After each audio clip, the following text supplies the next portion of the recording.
Bismillahirrahmanirrahim. Assalamualaikum warahmatullahi wabarakatuh.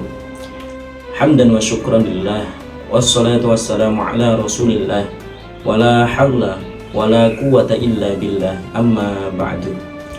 Segala puji marilah kita haturkan kepada Allah Subhanahu wa ta'ala.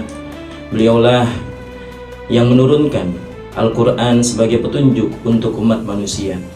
Salawat teriring salam semoga selalu tercurah limpah kepada baginda Nabi Muhammad sallallahu alaihi wasallam, kepada keluarganya, sahabatnya, tabi'in tabi'atnya, dan kita semua sebagai umatnya. Semoga selalu diberikan keistiqomahan dalam menjalankan sunnah-sunnahnya, dan semoga kita semua mendapatkan syafaatnya nanti di yaumil qiyamah. Amin amin ya rabbal alamin.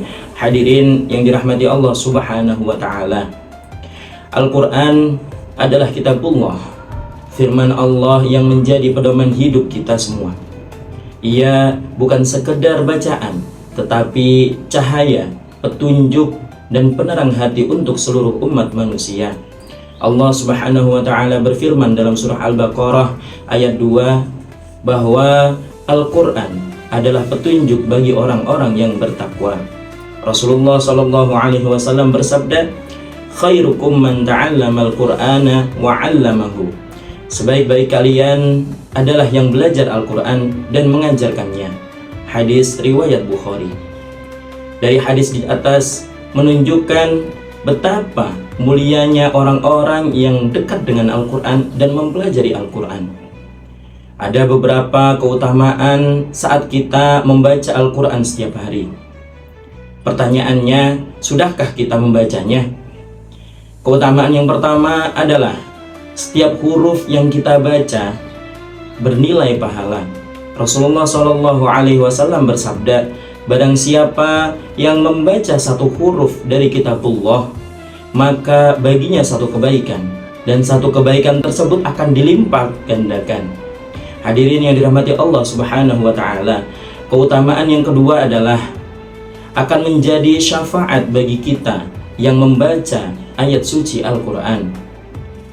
Dalam hadis disebutkan, bacalah Al-Quran, karena Al-Quran akan datang pada hari kiamat sebagai pemberi syafaat bagi para pembacanya. Keutamaan yang ketiga adalah menjadikan hati kita hati yang tenang, karena Allah Subhanahu wa ta'ala berfirman dalam surah Ar-Ra'd ayat 28, ingatlah, hanya dengan mengingat Allah Subhanahu wa ta'ala hati kita menjadi tenang.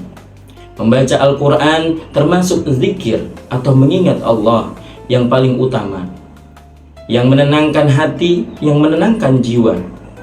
Hadirin yang berbahagia, membaca Al-Quran setiap hari tidak harus langsung 1 juz, 2 juz, ataupun 3 juz. Dengan kita membaca sedikit demi sedikit, tetapi berlangsung secara istiqomah, itu lebih baik. Semoga Allah menjadikan kita termasuk ahlul Quran, keluarga Allah, dan orang-orang pilihannya.